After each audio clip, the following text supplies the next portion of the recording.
Peace, family. You know why we don't understand the scriptures? It's because we don't know the founding laws. Like when we say the laws of God, what are the frameworks, the original laws of creation, of nature, which are the laws of God? So today I'm going to look at the law of karma.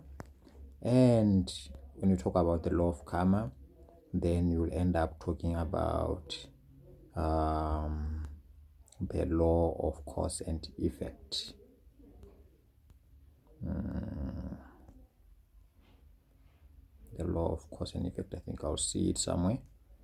So the law of karma, under it, we'll also talk about the cause and effect, because the cause is you doing something and that something having a feedback or an outcome, whether it's good or bad. So now, what does karma mean? Karma literally means action. So ditiro tsa gago. According to experts, often misconception about karma really is, and so there is that misconception because karma, most of the people we associate with bad things, but it's action. Literally means action. So now we know that for our action determines the results. Good action, good results. Bad action, bad results. So now we're going to look at the concept of karma, or the law of karma, the law of action. So remember, when we are saying we're going to go on to judgment, the other name of judgment is graduation. It's a graduation ceremony. So in the graduation ceremony, you're going to be judged based on your actions. Basically, your actions are going to be weighed in terms of good or bad. And when you're saying good or bad, we simply mean love, the law of love being the founding law of every law. So did you,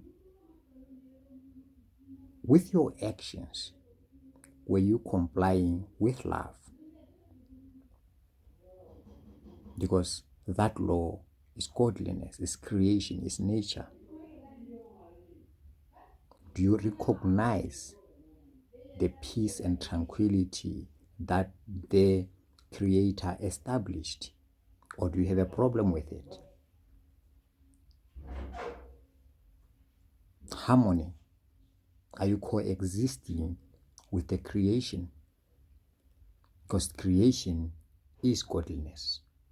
And then love your neighbor as you love yourself. How are you interacting with nature, the other person, the trees, everything? So that's the action, how the interactions. So now the law of karma is divided into 12 here. Like we said, the definition will vary depending on people, but it's all about karma means action, your action.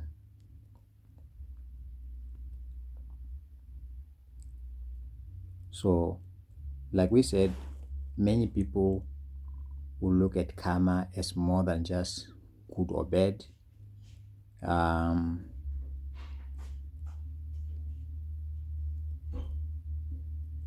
But it's all about the action, your action, and the interaction to other people, other things. Is it your actions? Are they removing the peace, the love? Are they bringing disruptions, or are they bringing coherence, togetherness, community? Because togetherness, unity, harmony, those are components of love. They support love. They don't disturb godliness or the plan of nature and God. So I intended not to read much. So now the law of karma. So first it will talk about the great law of cause and effect. I like this one. So most of the time when we generally talk about karma, we are looking at it as the great law of cause and effect.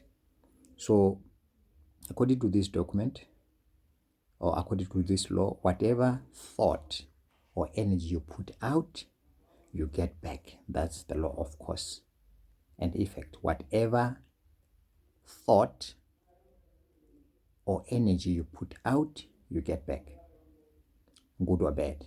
So that's why go twe ka matho a gago kgona go leboga, ka matho o kgona go bolaya motho, ka matho o kgona go dira so se sente, ha o utswile mo pele o utswile. So they are talking about the law of cause and effect. So if you understand this, when you are going through the scriptures, then you could easily understand that Jeremiah is reprimanding o kgalemela batho because they are forgetting that their actions are saying they are disturbing peace. They are scaring the people. They are bringing war. So they're disturbing peace. They're disturbing creation. They're disturbing nature. They're disturbing harmony. So if you understand the law of cause and effect, you're not going to stand there and not even know what the scripture is saying, because it's the one of the most utilized law, because it talks about actions. So if you lift your finger, action. If you open your mouth, action. Your ears, action, because you're hearing something. So an input, and that input, whether it's an energy or a thought, will bring an output out of you, and that output will then be judged or weighed in terms of good and bad. So that's the law of cause and effect, is under karma here. And then we have the law of creation. The law of creation underscores the importance that life does not happen to us. To make things happen in your life, you need to take action. So this whole show of us here is to decide for things to go in our life. But because of sin comes in when the action that I'm supposed to take, someone is taking that action for me, and they are doing it the way I don't want to do it. Therefore, that's where we bring freedom of speech, freedom of word. So we're saying I have the liberty to do things according to the way I want them to be done. But if I'm powerful enough or influential enough, I could just say, okay, you're not going to do that, and I'm going to run your life the way I want, even if it's bad or good to me. So that's why there is consent. That's why I've taught you about freedom of agency, making decisions for yourself, because that whole action has to start with an input, and that input has to come from you.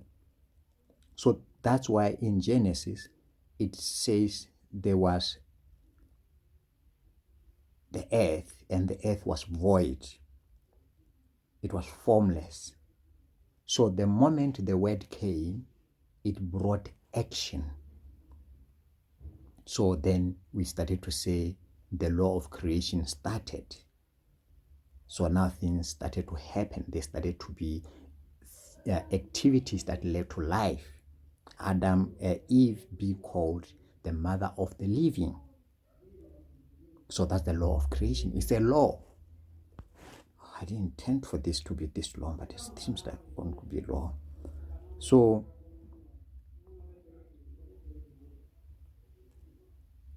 why are we forming homes You grow up and you find yourself in a home, and then you grow up, you reach maturity, you're an adult, and then also you create a home.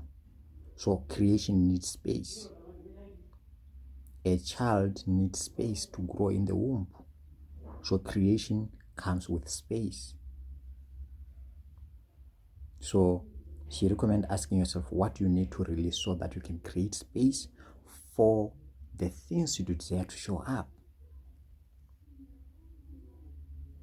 So before, in some traditions, before you marry, the parents of the woman will want to see if you have space to put their daughter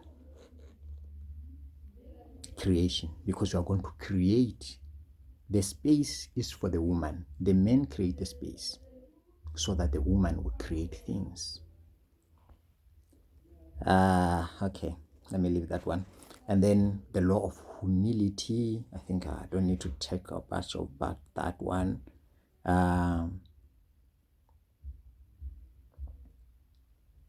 So it's all about humbleness, accepting that your current reality is the result of your past actions. No. At times, an action to you might mean an inaction. Now, since you didn't take that action, make that decision, and someone made the decision for you, and you're going to live based on their decision. So that's agency, the freedom of choice. So some hijack the power of choice of others. It's a sin if you're misusing it.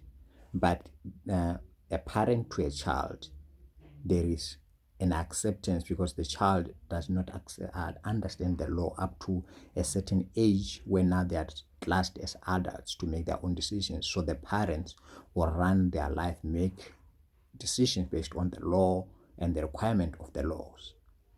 The law of growth, because the child is undergoing the law of growth to a certain level or age where now they could be termed to be independent. The law of responsibility, the law of connection, the law of focus, the law of giving and hospitality.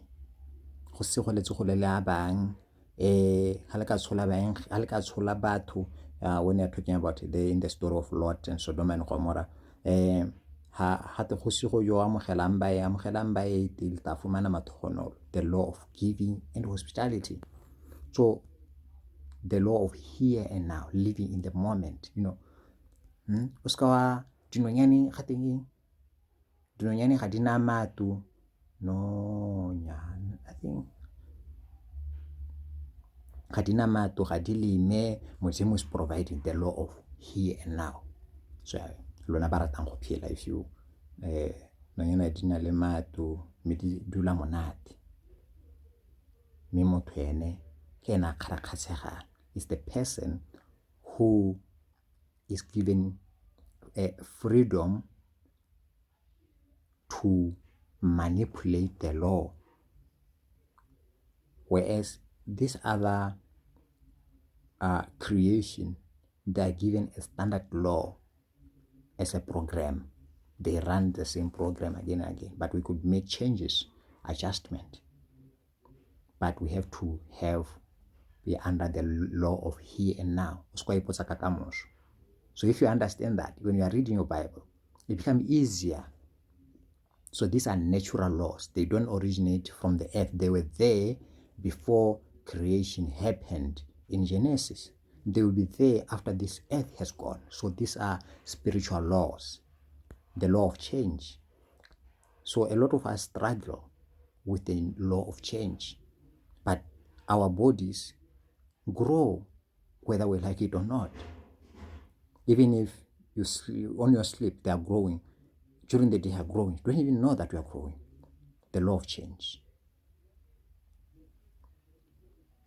So, according to this principle, history will continue to repeat itself until we learn from the experience and take steps to do something different to stop the cycle. So I've told you about reincarnation. So it's the same, it's the law of change. So if you fail to learn in this cycle of your existence as a person now, you are going to be born again so that you undergo the same process to learn until you pass. Then you don't need to be kept here. Then you have to move out of this phase because now you have mastered it to another phase. So the law of patience and reward. It's the law of patience and reward. The law of significance and inspiration. So you could pause and read a little. So according to this law, every contribution you make will affect the world.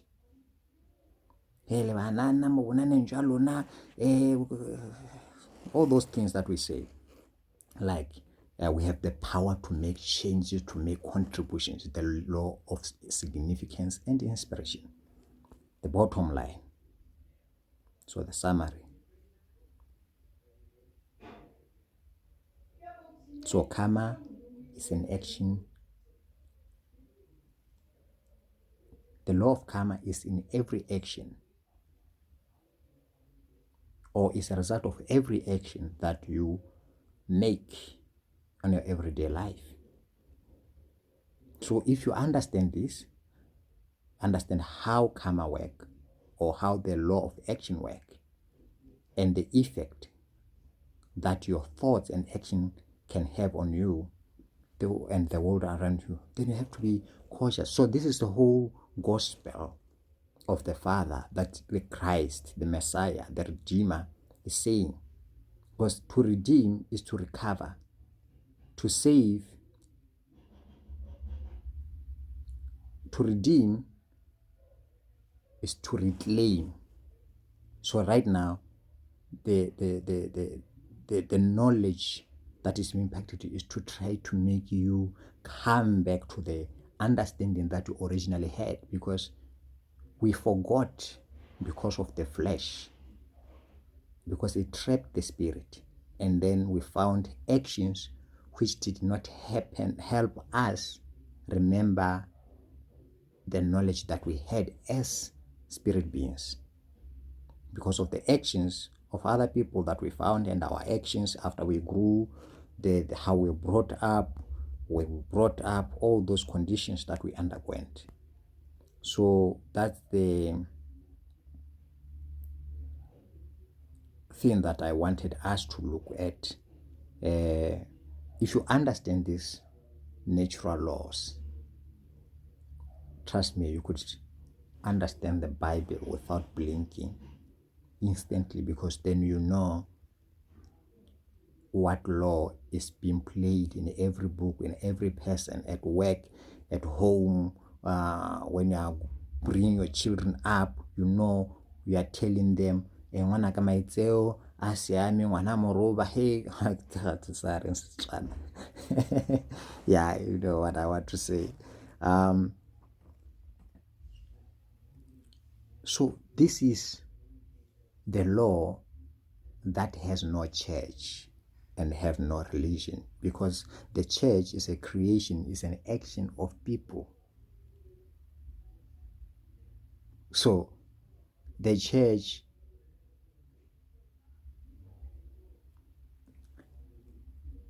derive from the law to personalize it or customize it to their taste and liking.